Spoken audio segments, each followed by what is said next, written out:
kematian pasti akan terjadi di dalam kehidupan kita. Kita lahir, kita hidup, dan kita akan mati. Maka kematian sesungguhnya bukan sesuatu hal yang mengejutkan, tetapi hal yang pasti terjadi di dalam hidup kita.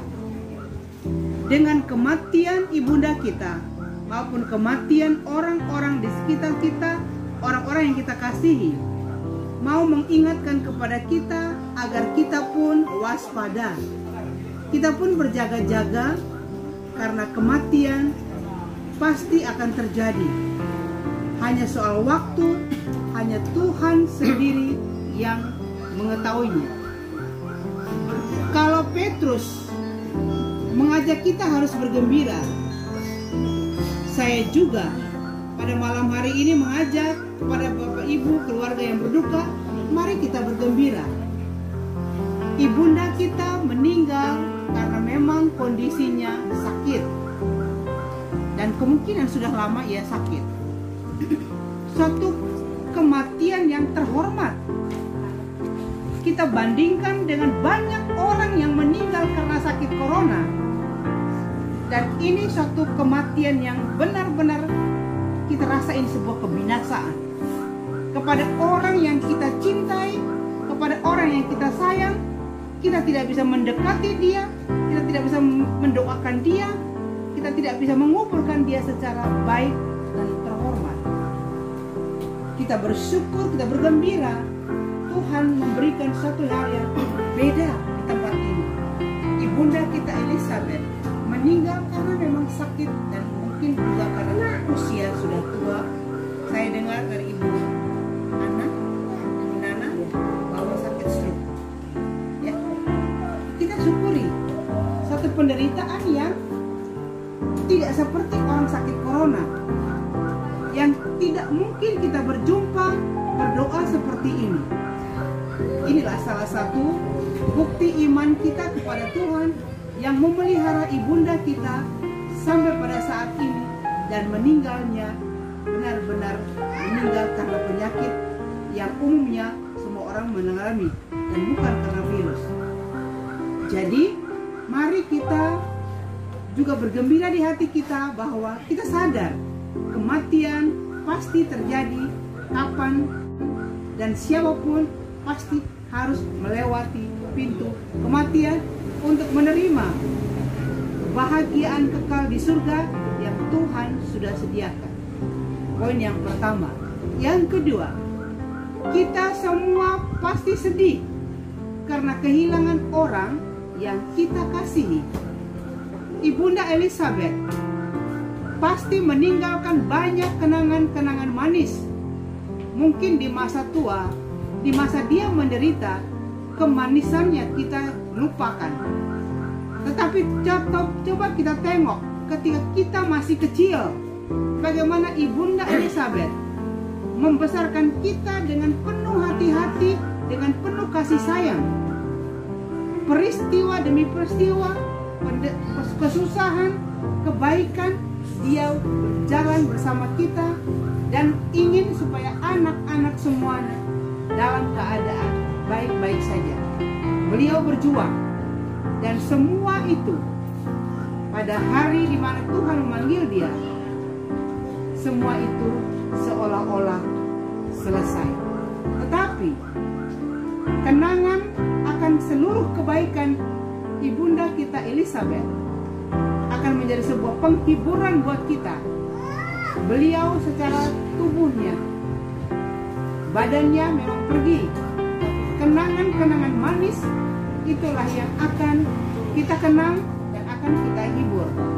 Dan kita memang mesti mengikhlaskan beliau yang sudah bertahun-tahun menemani kita. Memang sudah saatnya harus kembali kepada Sang Pencipta. Dan yang berikut adalah kita diajak untuk menambahkan iman kita. Saya datang ke sini, saya baru video call dengan kakak saya yang sudah tua, yang juga usianya kemungkinan sudah 80. dia juga dalam kondisi sakrat maut. Saya berpesan kepada keluarga, kepada saudara-saudara saya, jangan pernah bersedih, jangan pernah menahan keberangkatan dia ke surga. Bila sudah waktunya dia harus kembali ke pangkuan Bapa, kita semua harus ikhlas. Jangan ada air mata yang sampai kalau orang menangis itu bisa ada dua. Menangis merontak-rontak sampai mungkin pingsan. Apakah perlu? Mungkin kesedihan yang terlalu luar biasa. Mama, Ibunda Elizabeth memang sudah waktunya. Jangan kita sedih yang sampai berlarut-larut, karena yang menderita mereka, bukan kita. Kita hanya merasa bahwa kalau boleh waktunya diperpanjang, tetapi kita justru membiarkan dia memperpanjang penderitaannya. Maka Petrus mengajak kita untuk bergembira. Bukan bergembira dalam arti ya syukurlah dia udah pergi, gak ngerepotin. Bukan itu. Kita bergembira karena beban-beban Ibunda Elizabeth sudah diringankan Tuhan, sehingga dia sudah lebih bebas berjumpa dengan Yesus yang baru saja dia imani, yang baru saja dia serahkan hidupnya. Bukankah luar biasa? Ini sesuatu hal yang sangat luar biasa yang mengajak kita untuk bersyukur bahwa ketika mengenal Yesus dan menerima Yesus, dan pada saat itu Yesus justru balik menyambut dia. Ini rasanya indah sekali. Inilah yang perlu kita syukuri, perlu kita tambahkan iman kita bahwa sudah waktunya Ibunda Elizabeth berjumpa dengan Yesus yang dirindukan. Bahkan bukan Yesus saja yang dia nantikan, tapi justru Yesus sendiri datang menjemput dia tepat pada waktunya. Kalau boleh kita tepuk tangan meriah, karena memang indah sekali hidupnya. Berserah kepada Yesus, tidak lama lagi Yesus langsung memeluknya, sehingga dia pergi bersama pribadi yang benar-benar mempunyai jaminan akan kebangkitan kekal.